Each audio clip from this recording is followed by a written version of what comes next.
Hello everyone, Kurt Holfeder here, and welcome back to another episode from Holfeder Labs. Today we continue at the gioco largo e mezza spada incrociata of the spada e due mani, and we're going to be looking at the play in which Fiore tells us to kick the person into the groin, and different ways to do that.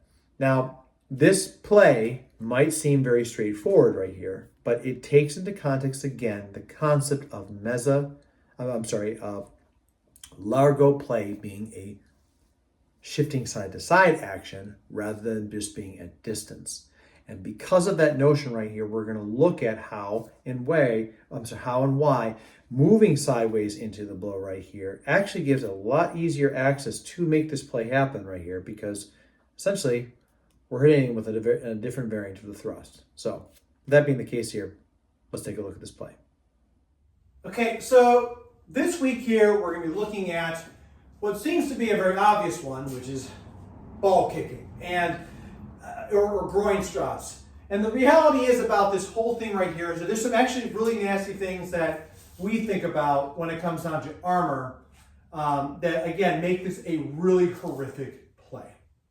Especially if you look at the style in which Fiore is kicking, which the image shows the person kicking right here.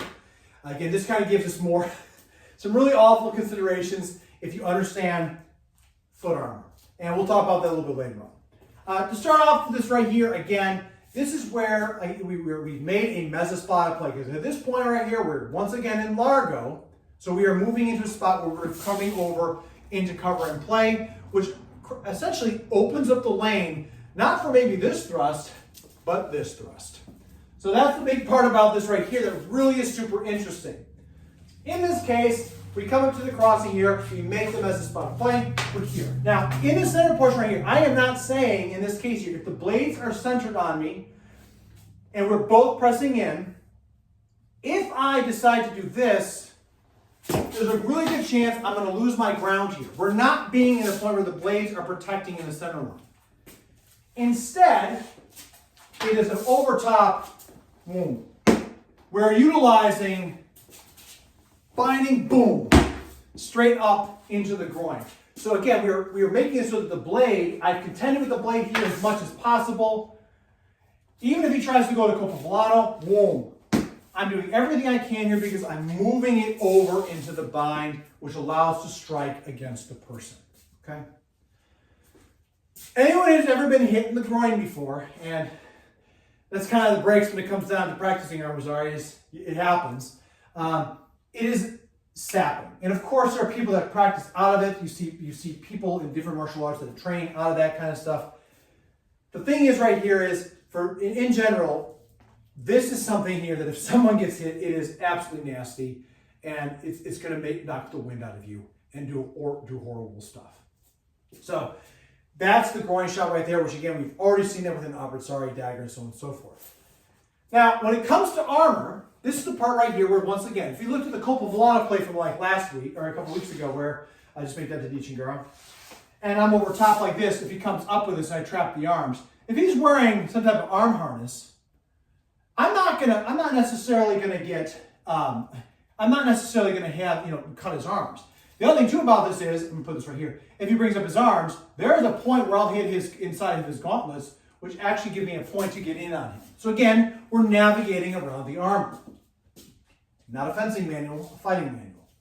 If we talk about the leg shots, why don't we want to strike into this position of, like, below the leg? Another thing too, if he strikes into this right here might be a greave. So I might get out of the way here, but I might also absorb it to go in on it. If I'm wearing leg harness, there's a good reason to strike behind into the leg, into this area here, because I may or may not be covered. Or you may come around to the other side.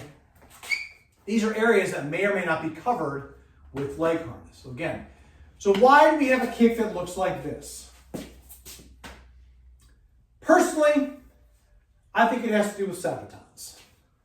And if we look at how the concept of, and this is just a recreation that I picked up from Honorcraft. You have this toe piece right here that just, if it's lined just perfectly, is going to hit right in a spot that's just going to knock someone out of commission. So if we look at the structure of armor, where the chainmail comes down to here, and we have leg harness up, this is all areas where to stab somebody. But if someone's turtled up this way and they pushed over on it, coming straight up with the sabaton in that area, you're hitting somebody with a low-lying thrust with a spiked boot tip to go inside of the person, okay? So again, those are all the anatomical things that come down to this, whether in or out of armor, and why we may have this. Again, why am I using my legs? Because to let go of it. So if I make the mezza spada crossing, if I'm here and I've got to this point, if he starts pulling away, well, he does a bolt to stop him right away, then he's weakest right here, which allows me to stop in on the person. It also means by coming here, I don't necessarily have the openings to the groin. So instead, stomp the knee. Instead, if I cross over here and I have it like this, and I drive in, and we have a solid pressure on this, where again, we don't want to let go. If one of us lets go, we're going to get hit. So we have same side binding, then I've got to create that. Go ahead and stand right here real fast. So to kind of show, back to the camera. To kind of show how this one's here is, you'll see him shift over. So he's just going to make that crossing shape. If I cross in, we'll see if this works. If I turn over onto this spot, then that basically means I have this direct line right here. So I'm utilizing, once again, a widening measure, just make the shape. Here, I'm right there in this. I'm utilizing a wide plate to shift the blade over. So that concludes what comes down to this technique. Again, it might seem like, hey, this thing's it's pretty complicated for, kicking somebody in the groin. But it does, once again, you're contending with a blade right here that, again, same side plate, cup of hand thrust, or come around to the other side. So you have things above there taking control of this, and by pulling them offline to come into the center line, we find yet another thrust that's viable there, that in or out of armor is quite effective. So as you can see with the video here, again, kicking somebody in the groin is a very straightforward concept. However, when we look at all the options that come with this right here, especially if we come offline right here, if we stop someone right at this point, we have essentially made it so that their body is open to a centerline shot. Now that centerline shot area right there is again, to me, it's no different than how we treat the thrust. But if my hands get tangled up in the high area right here in regards to a crossing off of a bind or whatever, then I have to use some other way to be able to hit the person. And that's kind of what I really see here as being the major concept when it comes down to striking into that area of the person. Again, when it comes down to this right here, as I said in the video, a big part right here that is not always talked about, and again, it's kind of icky to think about, is the use of sabatons. Now, the image shows Fiore's kicking. It's like he's getting his toes straight up there at the person. And again, why is we can argue about, if it's a push kick or whatnot, but to me, I think he's having the person go straight up in.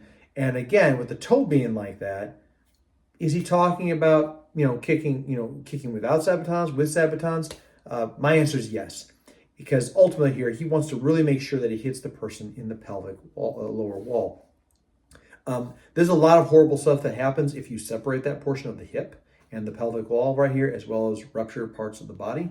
So again, if you're talking about every dirty, nasty trick, that makes a lot of sense right here. And to me, it also points to the fact of where Fiore understands medicine in regards to, like I said before, about what makes a Meister. If he understands these practices of what medicine is, if he knows where to hit you, you're not coming back from that. And that's the part that's very important about this to look at. So please don't try that at home when it comes down to sabatons. I'm not suggesting that. But again, one of the things about that, again, if you think about the fight that Fiore may be having, it makes a lot of sense if we're talking about clearing and having that toe up kick, if you will, into the lower portion of the body. And also anatomically what that does to the person out there. So nasty stuff, nasty business. But as always, every dirty, nasty trick to preserve one's life. That's going to do it for this video out here. Please don't forget, like, subscribe, share with a friend out there. Leave a comment about this right here. Let me know what your thoughts are on this. Or if you have any questions that you'd like to see on this, would love to be able to entertain that here and be able to help people on that. It'd be wonderful. Don't forget, hit that bell. Make sure that you get notifications when the next content gets dropped out there. And as always, everyone, please stay safe out there. Train well and fight on. I'll see you all soon.